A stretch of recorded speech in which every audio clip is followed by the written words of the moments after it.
Welcome to Dungeon Master Talk, a podcast by Dungeon Masters for Dungeon Masters. I am Dungeon Master Shay. And I'm Dungeon Master Kyle. Welcome, Shay. Dude, this feels amazing. It Listeners, is. You don't see this, but I'm staring at Shay right now. Yes, I have Kyle in my kitchen, flesh and blood. We are actually looking at each other, not through computer screens from 200 miles away. And so this is really weird. It's really going to awesome. throw me off, guys. So if I'm a little off my game this week, it's probably normal. Yeah. I'm always a little off. Like, usually all he has to look is just my ugly face. Now he gets to look at the ugly all of me. So You're not ugly, man. It's your beauty that's blowing me away. I don't know about that. Natty 20 on charisma tonight. Speaking of tonight, Kyle, what are we going to talk about? Tonight, sir, I got a good one for us, and it is creating that BBEG, the big, bad, evil guy, the bane of your campaign, the masterclass final boss. That guy. Yes, that guy. One guy or gal that your party seeks after their entire campaign to either stop, apprehend, catch, bamboozle, falter, or, embarrass. Give them what, really, maybe? Yeah, seek to destroy, essentially, for your campaign, why we're here, why we gather on whatever cadence basis it is, monthly, bi-monthly, weekly, if you're able to, in which case, that is awesome. Exactly. And credit to the DM who can get their stuff going every week, because sometimes I can't even think that fast. So I need that time off in between to, recover from the emotional rush that is actually getting to play. And then also to compare again, so that I have to prepare and compare what happened versus what I thought was going to happen, prepare so I'm ready again for next time. That way my players, they get that same quality each time we're out, hopefully from me anyway. Oh, for sure, yeah. But I think we actually owe you guys some story updates on our characters. So actually the games that we've been running. So Kyle, do you want to start or do you want me to? Should we flip a coin? Yeah, let's go ahead and flip one. Do you have one? Did you offer to flip a coin and you didn't have a coin? It's called Siri.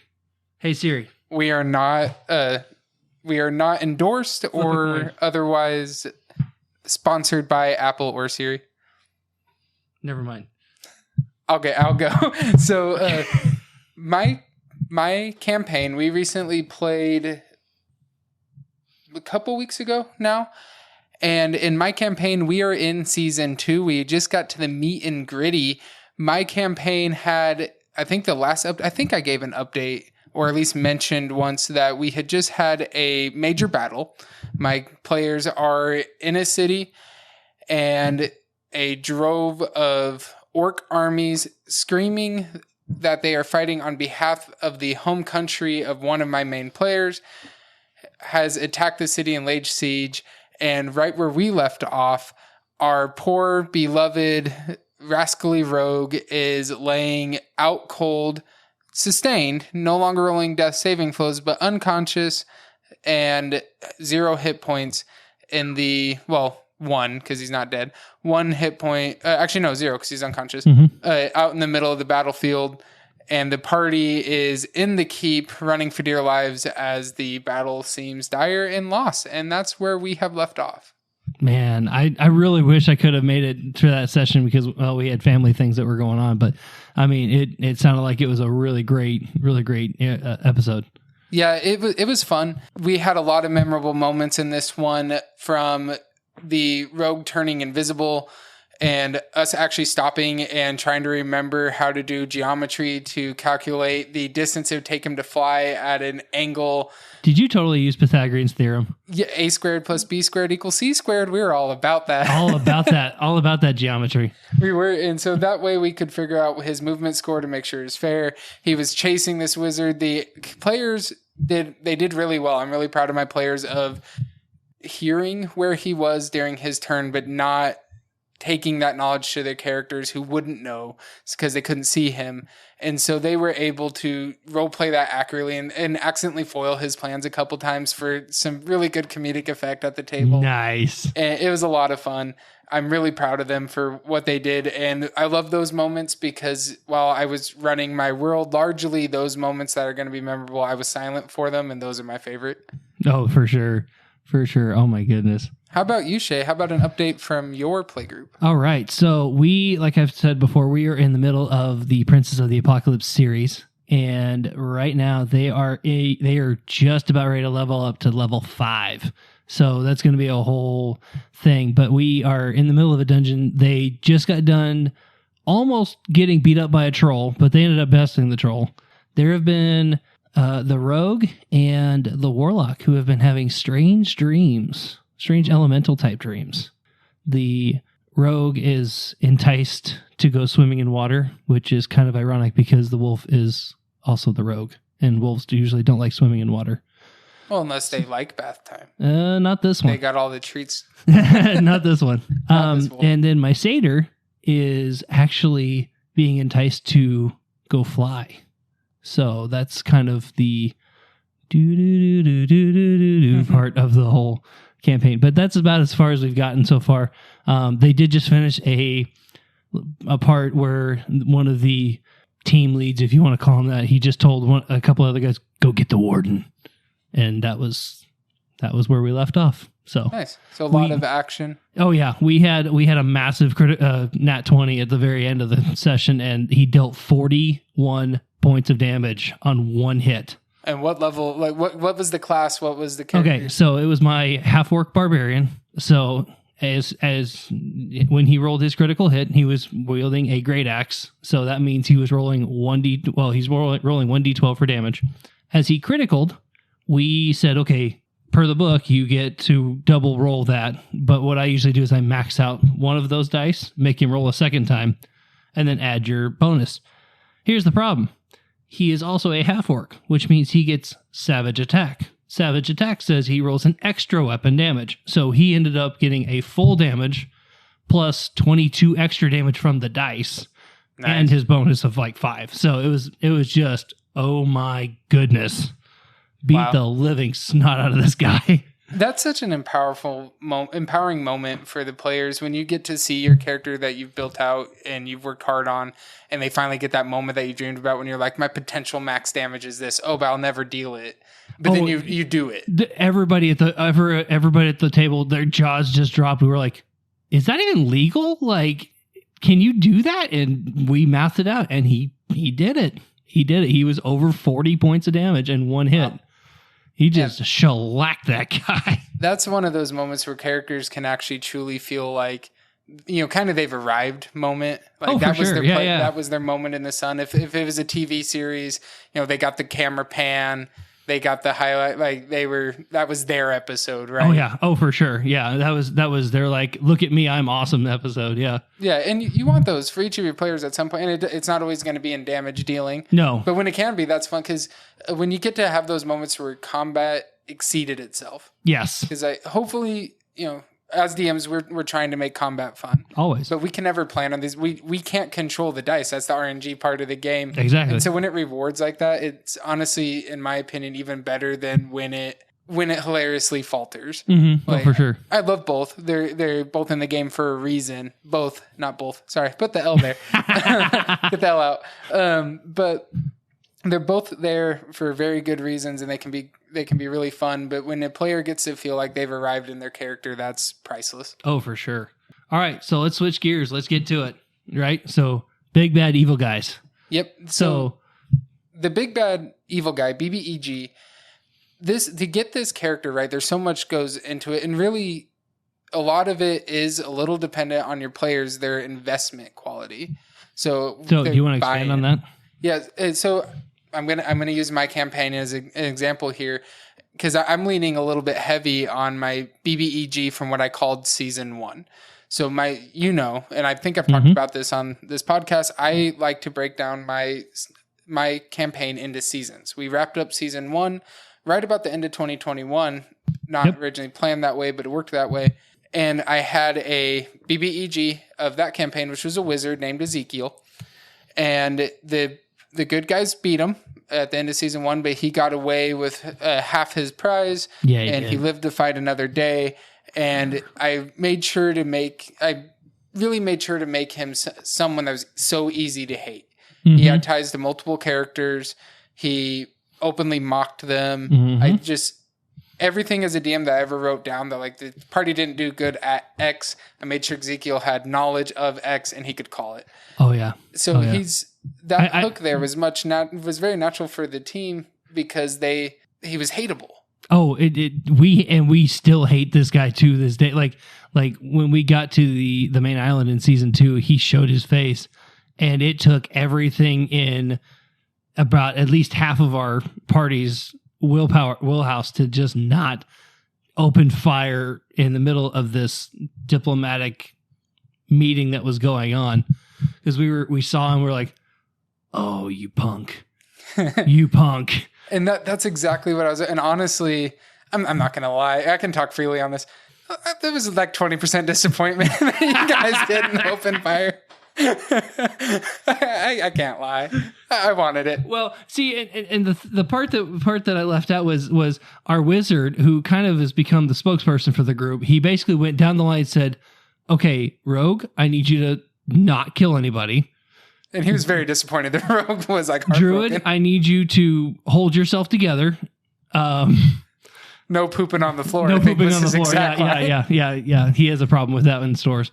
And he basically like pinned us one by one. He's like, you are going to be social, you are going to be diplomatic, and by God, you are going to respect everybody in this room. Enter bad guy. Yep. So I knew from the second you guys landed on that island, he was making an appearance while you're here. I hadn't quite landed on when.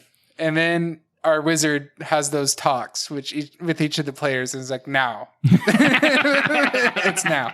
So at the divine talk, in walks the BBEG up to this point. And so, we just described in our campaign a pretty memorable NPC. Ezekiel, when I say his name, party knows instantly who we're talking about. And normally there's some feelings that arrive at that, but that doesn't happen in one play session. No. That doesn't happen sometimes it happens by accident. But someone at this level, like the big bad of your campaign, we're not going to arrive at that by accident. Shay, what do you think goes into making that BBEG someone that sticks out? I think, like you kind of mentioned with Ezekiel, he has this relatable quality in 2 ways. Okay. Number one, we all know that guy that just gets under our skin. Yep. Okay. Like outside of game, we all have that person that just gets under our skin, and it doesn't matter if they smile, doesn't matter if they do everything by the book. For whatever reason, they're under your skin and you can't control that. And so like there's that personality of like, I can't stand this person. Okay. But there's also the other component of like, okay, I've met this guy before and he literally tried to take me out. Yep. Okay. Now, granted, I was fighting and I tried to defend myself and he still got away, which would irk any fighter or anybody with that kind of mindset. But at the same time, it's one of those things where you make them, you almost, I don't know how I want to put this, you almost humanize them in a way. Like you actually give them a personality that says, I can relate to this in a way that will trigger something in my character. You know what I mean? Like we always have that person that gets under our skin, and when we get triggered by that person, we will react a certain way. That could be something that your big bad evil guy does. It could be something silent, like, being in public and starting rumors, or it could be, something like, hey, this building blew up and he had quote unquote nothing to do with it.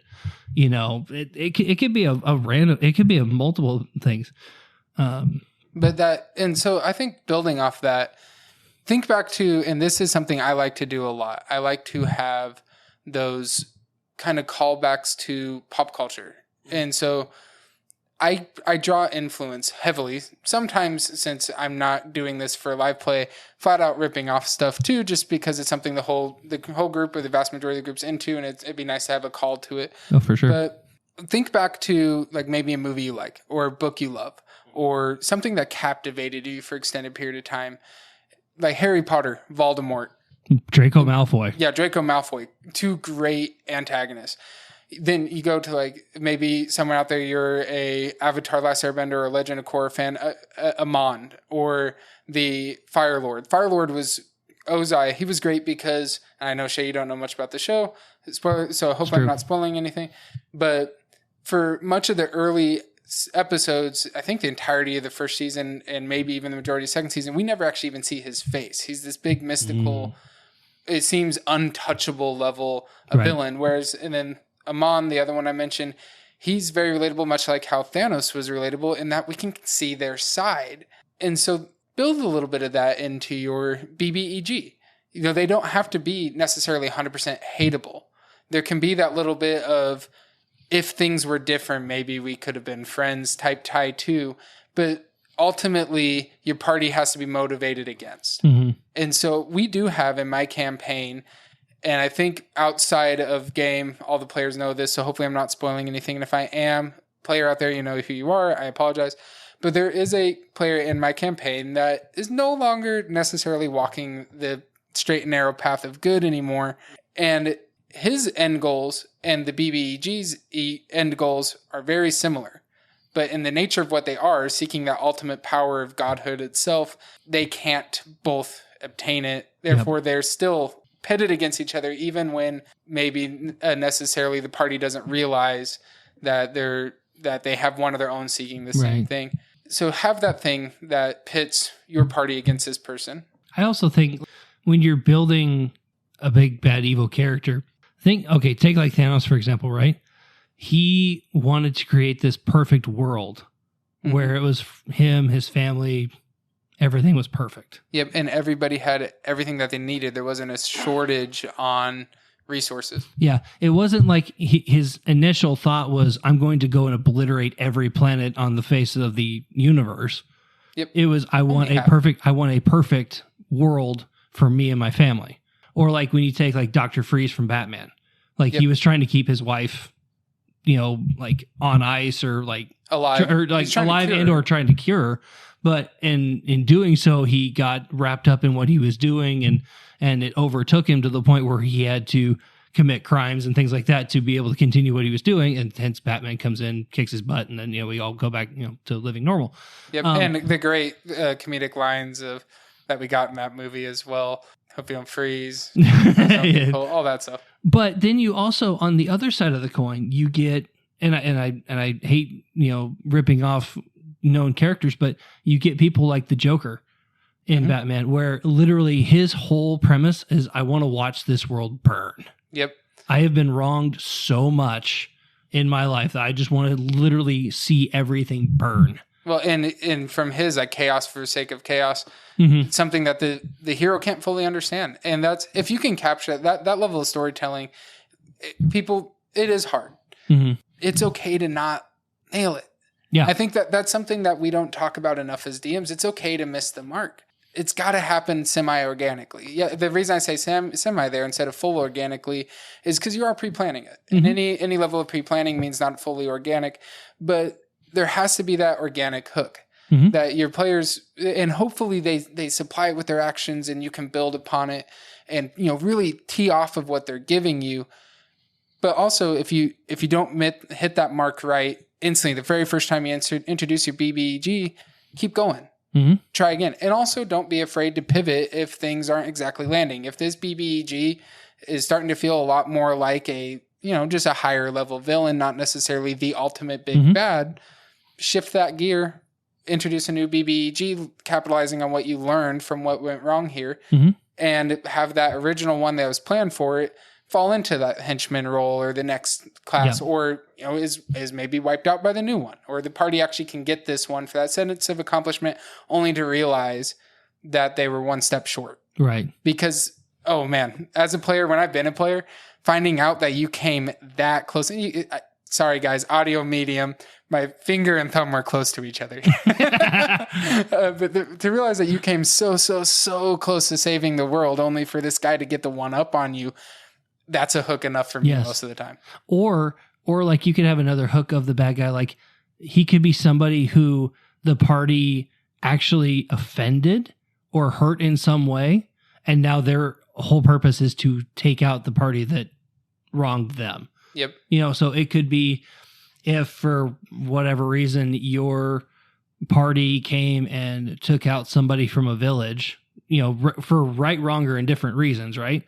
This person was related to the person that was murdered, or this person was a secret relationship with or whatever, that could be enough motive. Because, like, right, you're kind of wanting motive at this point for a bad guy, right? Yes. You need to find out why they're doing what they're doing. What's the purpose of being the bad guy in your story? So you use that as the motivation of, like, okay, they may not even show their face at first. They could be the villain in plain sight right here, and you would have no idea until they reveal their true colors and be like, "Hey, I'm over here," and the party goes, Yeah, that. Kind of that kingpin level villain, Yes. the one that's behind the scene pulling the strings, a puppet master of sorts. Yes. That's a great villain. It really is, because it's the one that they didn't see coming.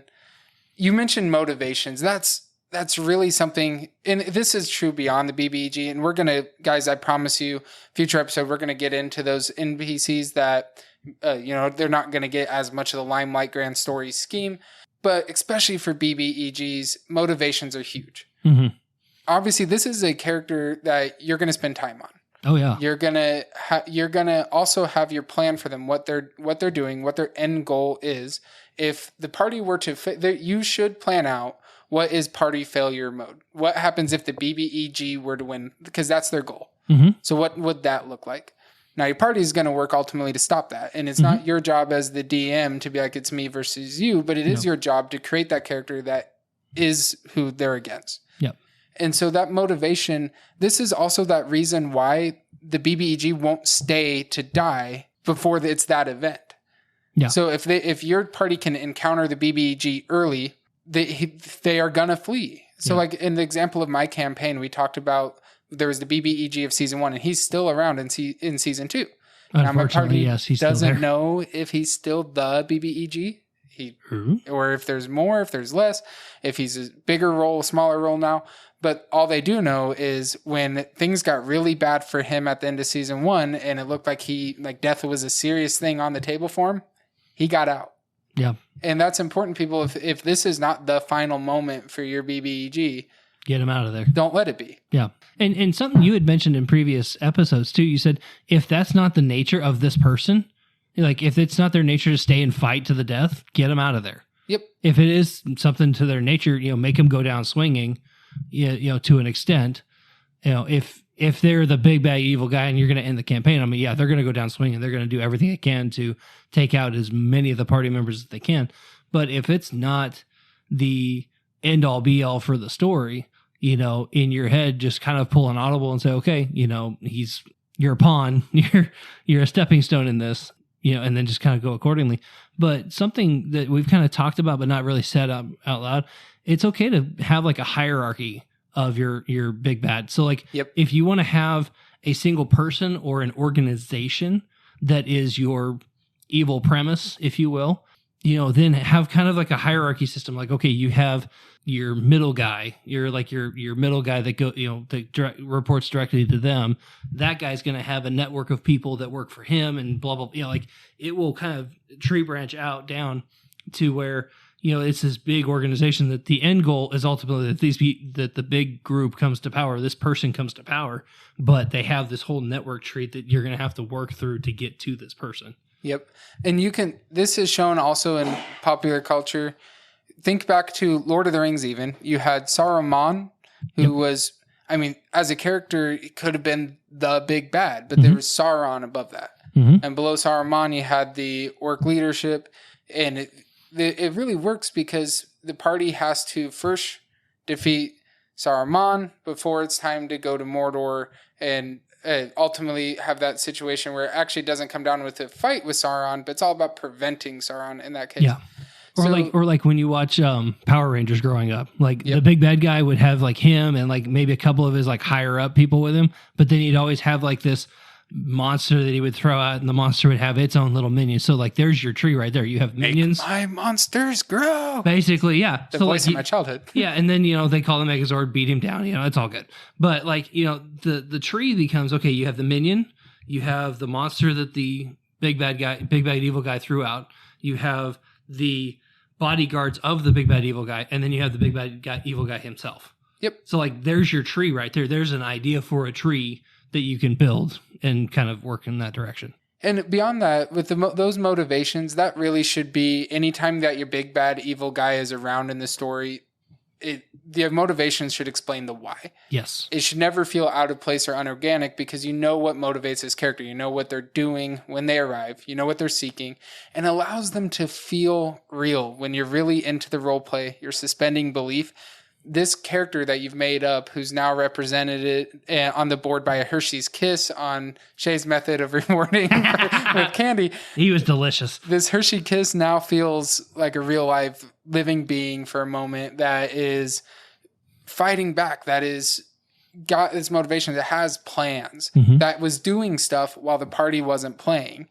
And that when you can have that feel that this world kept going in between the sessions, granted at a very slow pace in the event of my world where we wait a month in between. Pause button. Yeah, kind of. They move super slow until we're there, then time hits Yeah, normal. exactly. But those motivations, it makes any character feel real when you apply motivations to NPC, because then there's the reason why they're there. There's the reason behind what they're saying. Maybe your big bad evil guy can be manipulative. Maybe they can even convince the party to do stuff for him for a time. Maybe the big hook for them was that they did such a good job aligning with the party that they thought this person was someone they could trust. They revealed secrets to, and then ultimately at the end, he pulled the rug out from under them, and this was the big bad evil guy all along. So then past that, there's also, with the big bad evil guy, there's stats. Yep. So, Shay, when you do a big bad evil guy, do you roll them as your own character, or do you pull them from the Monster Manual, Dungeon Master Guide, Player's Handbook? It depends on the monster. It depends on the big bad evil guy itself. Like in one of the pre-gens one of the first groups I was in, we did Horde of the Dragon Queen, right? So I don't want to spoil the whole thing, but basically at the end of the whole thing, it's a big dragon you got to fight. At that point, I would keep the stat block for said dragon. Okay. If it's somebody that I am making up completely from scratch on the spot, I probably will roll a character sheet for that person. Because I feel like to the story, they are just as important as the PCs, the player characters themselves. So I want them to have their own special abilities, their own thing that they do very, very well. And typically I will put some sort of backstory for them, like we talked about, but building that motive to where they fit into the story. So if it's a pre-generated campaign, odds are I probably will not. If it's something I'm building from scratch, there's a good chance I'll probably build something. Like I will treat this NPC like an actual PC in my brain for me to fight the characters with. Okay.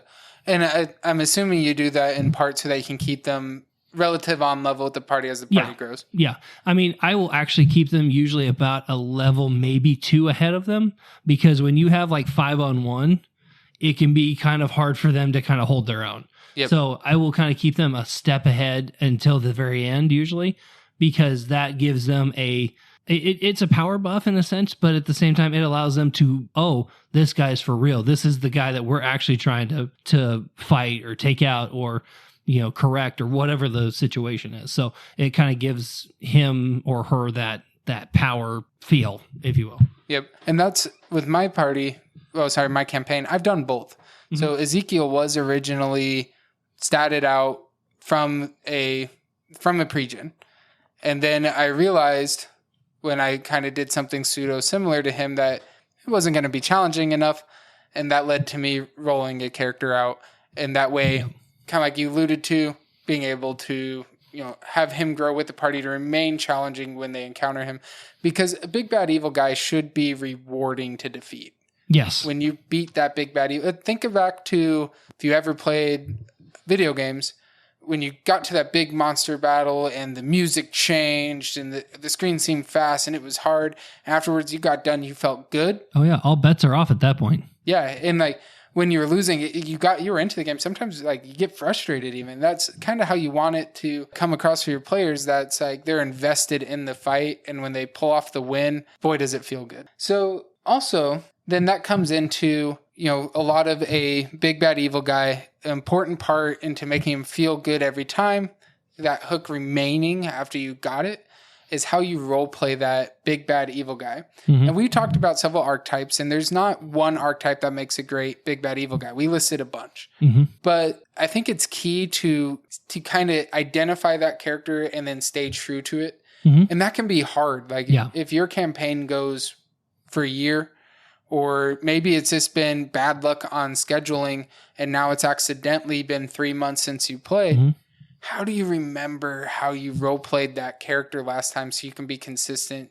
Shay, do you have any tricks that you do for that? 3 words. Write it down. Okay. First of all, now keep the caveat that both Kyle and I, we record our sessions. So we have kind of the digital reminder, the digital notepad, if you will. So we can kind of hear what we were thinking at that point in time. So we can kind of reference that. If you are running your game and you're not recording it, that's fine. Don't feel any pressure to record your sessions. That's just that's what we found helps us a lot. But if that night when you get done, and for me, at least I'm usually jazzed for like another hour and a half after the session ends, write it down. Yep. Make yourself a note right on the character sheet for your big bad guy, has X accent. It has, and then put inflections, it has a bit of a draw. It has a bit of a quicker tempo to it. It has a inflection on like P sounds or I sounds, whatever that thing is that makes that character very unique. Write it down immediately, because otherwise, unless you guys are probably a lot smarter than me. I won't remember it 24 hours from then. Nope. And that's maybe 48 tops. Yeah. So. There's characters that I love that I have voiced, that I've put a lot of work into. And if it wasn't for my notes, it wouldn't come back. And it's not because you don't love the character. It's not because you're not invested. It's because as the DM, you're going to voice so many characters. Yes. And I don't know about you, listener. I am not a voice actor. I am not. I wish I was a voice actor, and then I woke up and I was not. Yep. So you got that going for us. Yeah, and that's okay. You don't need to be a great DM. You don't need to be to make fun NPCs. In fact, you don't have to do a voice for your characters to make them feel special. If that's not how you enjoy playing, and that's not what draws your players in. If it is, and I do say, even though I'm not a voice actor, I have fun doing it. Yeah. I have fun butchering the crap out of them. So, yeah. I mean, yeah. It's stuff that, there's some that I've chopped out during play sessions that I immediately 180'd on. I was like, that's not their voice. Because then I heard what I wanted it to sound like in my brain. And then I heard it with my ears. I get that. And I was like, I can't do it. Yeah. But beyond that, this is maybe admitting how I might be going a little too far in my prep for stuff sometimes.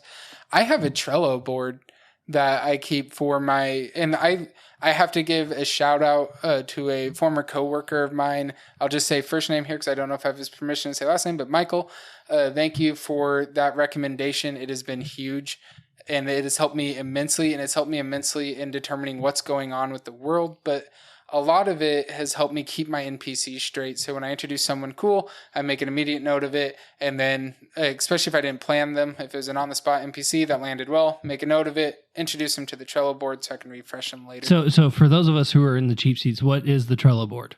So Trello is I believe its purpose is to be like a task management system. Okay. Similar if anyone's ever heard of Jira. But essentially you can make these cards on the board and track them through statuses, and you can delete cards, you can clone cards, you move them over. My statuses aren't really things that they would necessarily move in between, but I have like villains, I have common NPCs, I have world events, I have then also where the party is, and those are my cards that can move is party and where they are in the overarching status.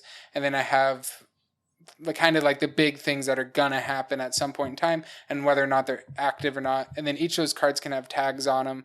So for like my non-player characters that aren't villains, I've tagged them like, is this a comedic relief character? Mm-hmm. Was this a shop runner?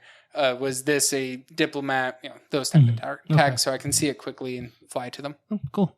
One of the other things that I was thinking about too, like when you're talking about voices, even if you don't feel comfortable making like the voice itself, maybe put a preference as you're describing something, you describe the person that's going to start talking, maybe say in a blank accent.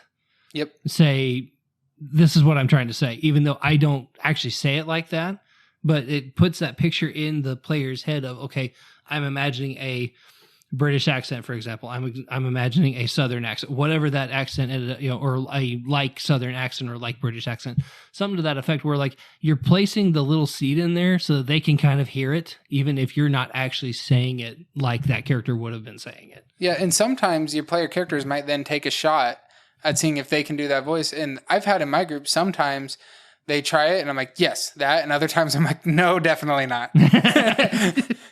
But usually that's me when he's like, definitely not. 50-50. I'm kidding. But anyway. And then also, and we've talked about this some, but I really want to bring it to light. What I want each DM to do with a BBEG when they're going to be introduced early, and then maybe the party's going to, if they're not going to see the BBEG every session, which my players definitely don't see Ezekiel every session. What are they doing while the party's active in this world, but they are off screen, so to say? So they don't vanish into the nether. If there's a real world, if you're, so, you see your own world, but like Shay, when I'm not around Shay doesn't cease to exist. Shay has his life and he's doing stuff. That's good. So I hope. I actually didn't think about that one, so that's really good. I'm hoping you don't cease to exist, Shay. Well, it depends on the day. Mondays I usually don't, but Fridays that's to be determined. Yeah, and this isn't like what did they eat for lunch on Tuesday? Right. This is what were you working on in that time? Yep. So when the party saw Ezekiel again for the first time since the end of season 1, he looked different. Mm-hmm. He had aged. He was clothed different. He was behaving a little bit different. And then he was also a lot. He was still very arrogant, but he was trying to act diplomatic in the situation. Right. But also I made sure that stuff that happened to him the last time the party was around him was still relevant. The burns he had maintained and all that stuff. So that way the hooks are still there, but they have still been active in this world. And again, you don't have to write a book for it, but have that in mind. And it'll also go that extra mile for making them feel alive and cool and interesting. Well, especially like if you have an organization that is your primary evil source, right? An organization does not just stop running. Right. It's always got its fingers in the fire for this or that or the other thing. So, but that also being said, if your characters decide to go to some other place that's not where you're at right now, you can have a faction of that organization over here doing whatever they're doing. Meanwhile, where they were at that moment can still be doing whatever they were doing to bring the plot to life. So it could be one of those, like you're saying, you don't cease to exist. You're always doing something as the evil entity. You're always have something going on. And so if you have an organization or your big bad guy has a bunch of like people that report to him, those people have tasks to do. They have people to move around and direct and do whatever they're going to do. So, it's one of those things where, it never, like you said, it never stops moving. That's a really good point. And it really does help with the whole idea that choices have consequences in D&D. Mm-hmm. And I think that's something that makes this game so special, because if you give your party a choice, you can go to city A or city B, and there's these world events going on. They're filled into maybe they need to go to city A because there's an army marching on it, but they need to go to city B because they can get a relic that they need for the overarching quest. Decisions. And if they choose to go to city A, does your big bad evil guy or person get that relic? If they go to city B, does city A fall? Help those choices have consequences by the fact that your villain is still active in the world, even when they're not in the episode, so to speak. I guess in the session. There we go. That's our D&D term. I'm in a podcast world, guys. I've gone too deep. He's too deep. We can't get him back. I need to come up for air now.